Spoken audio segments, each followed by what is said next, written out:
পতাকাটা কলম নিলেন, ওদের এক প্রান্তে দাঁড়িয়ে ওরে সিংহা বেনু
চলি জানো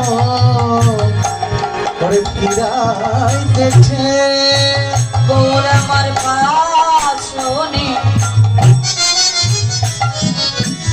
পাছনে ফিরাই রে গৌর আমার পাচলি জানো ফিরাই রে ফিরাই রে কলি জীবের প্রতি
জয়ের ধ্বনি ওই হই বলিয়া গোরা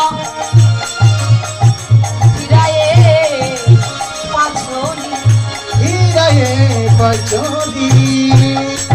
সিংহা বেনু মুরলি করিয়া জয়ধ্বনি, হই হই করিয়া গোরা ফিরায়ে পাচনি। এই যে কথাটা বললেন পদকর্তা, কত সুন্দর। সিংহা বেনু মুরলি করিয়া জয়ধ্বনি, হই হই করিয়া গোরা ফিরাইয়ে পাচনি। পাচনি শব্দের অর্থ কি?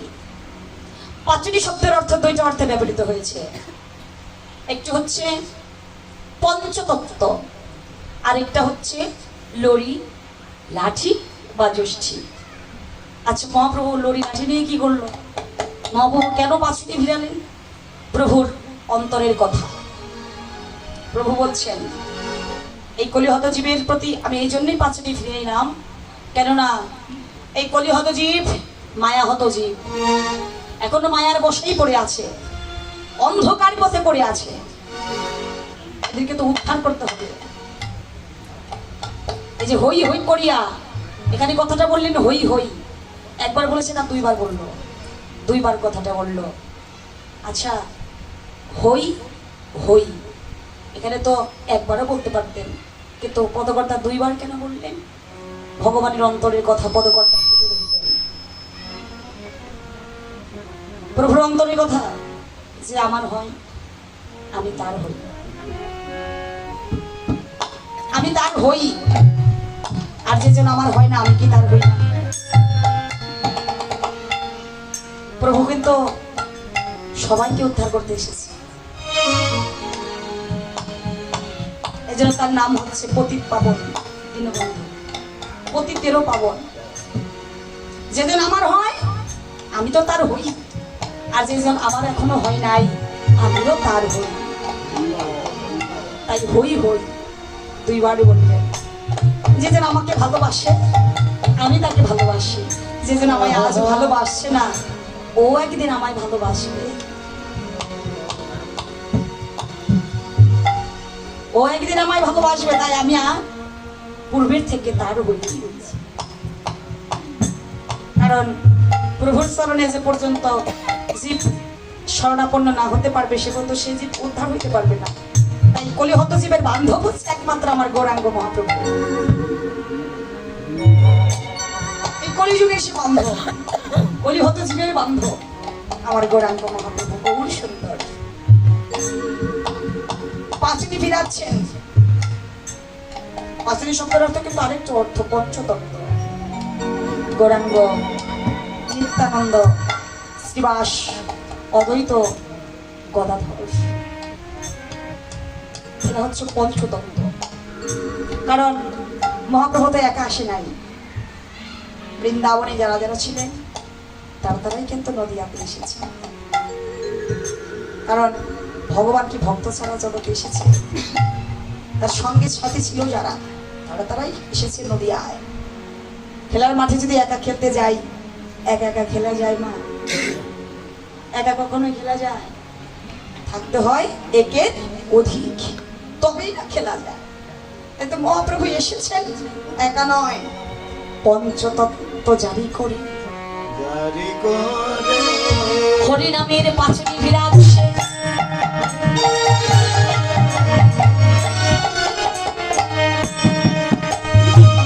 হরিনামের পাঁচটি বিরাজছে কলিহত জীব। তোমরা সবাই এসো সকালে সকালে, সকাল সকাল এসো, বিলম্ব করো না। সেই দেখো জীবনের বিলম্ব অনেক হয়ে গেছে।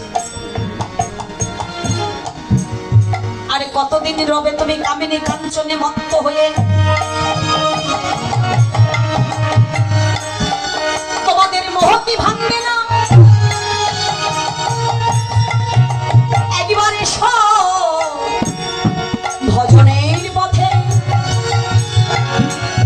সাধনের পথে, এই ভক্তের পথে। ভক্ত চরণে তোমার দেহটা নিবেদন করি। তোমাকে ভক্তের চরণে দেহটা নিবেদন করতে হবে। কারণ কেননা এই কলিযুগে, কলিযুগে ভক্ত সঙ্গ ছাড়া কিন্তু জীবের দেহে ভক্তি আসবে না।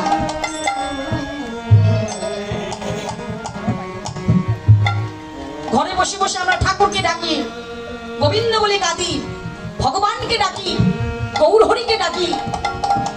ঘরে বসে বসে ডাকলে ভগবানকে পাওয়া যায়, কিন্তু ঘরে বসে বসে ডাকলে ভক্ত পাওয়া যায় না।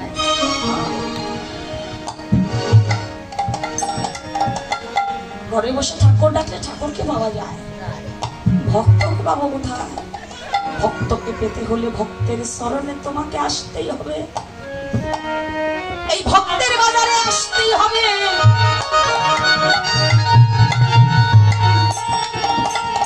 যদি ভক্তের কৃপা করুণার বাতাস একবার অঙ্গে এসে লেগে যায়,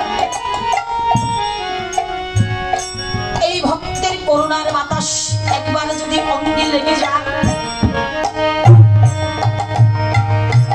ভগবান বললেন আমা হইতে আমার নাম বড়, নাম হইতে ভক্ত বড়, ভক্ত হইতে ভক্ত চরণের ধুলি আরো বড়।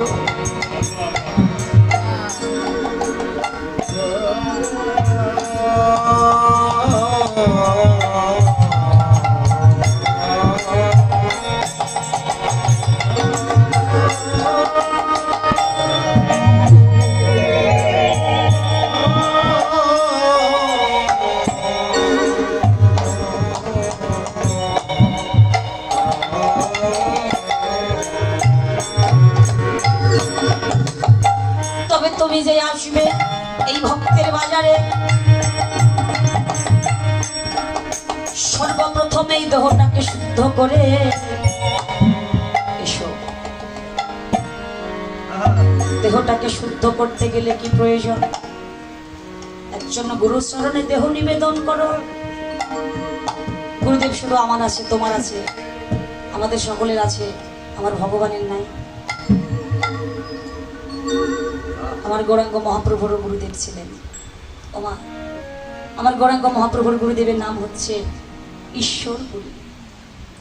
আর এই যে ঈশ্বরপুরী আমার মহাপ্রভুর গুরুদেব, তারও গুরুদেব ছিল। ঈশ্বরপুরীর গুরুদেবের নাম হচ্ছে মাধবী প্রভু।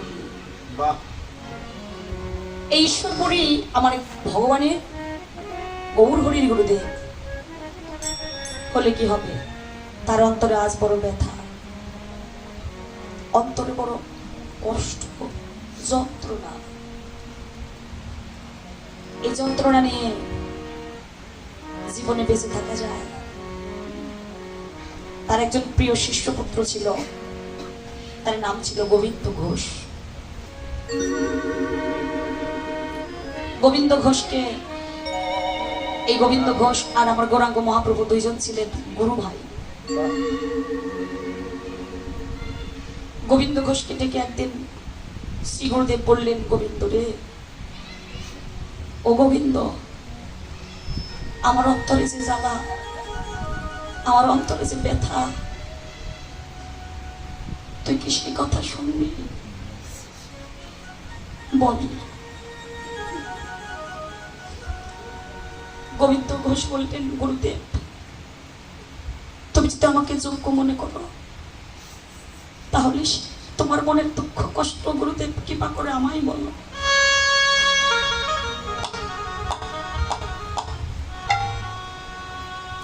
গোবিন্দ, বিধাতা আমাকে এই জগতে পাঠিয়েছে সত্য, কিন্তু এমন একজনের গুরুদেব হয়ে আমি জগতে গুরুদেব রয়েছি, গুরুদেব হয়ে আছি। চেয়ে দেখ, নদিয়ায় আমার নিমাই। আমি জানি আমার নিমাই এই বিশ্ব ব্রহ্মাণ্ডের ভগবান। ওই নিমাই অনন্ত কোটি বিশ্ব ব্রহ্মাণ্ডের কর্ণধর।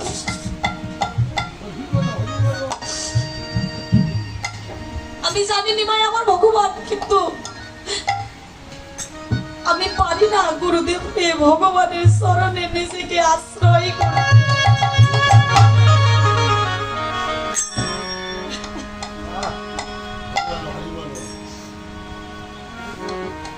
কেন জানিস?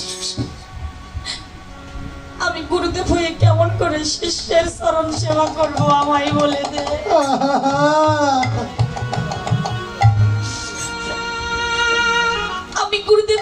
যদি শিষ্যের চরণ সেবা করি তাহলে যে আমার নিমাইকে নরক যন্ত্রণা ভোগ করতে হবে।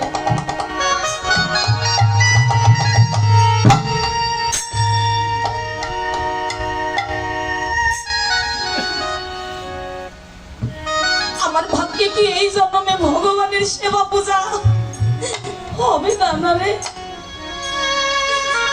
আমি কি একবার ভগবানের চরণ ধুলি আমার অঙ্গে মাখতে পারবো না? বল, আমি যে ভগবান ভগবান বলে কাঁদিতেও পারি না রে। ও গোবিন্দ, তুই তো আমার শিষ্য, আমি তোর গুরুদেব। যেদিন আমি তোর কর্ণ বলে মহামন্ত্র দীক্ষা মন্ত্র দান করেছিলাম, সেই দিন তোর দেহটা আমার দেহ হয়ে গেছে, আর আমার দেহটা তোর দেহ হয়ে গেছে। এই যে গুরু শিষ্যের মিলন, গুরুদেবের দেহে যত পাপ পুণ্য থাকে, যেদিন দীক্ষা মন্ত্র দান করে সেদিন গুরুদেবের পাপ পুণ্য শিষ্যের দেহে চলে যায়, আর শিষ্যের দেহের পাপ পুণ্য গুরুদেবের দেহে চলে যায়। হরি বল, হরি বল।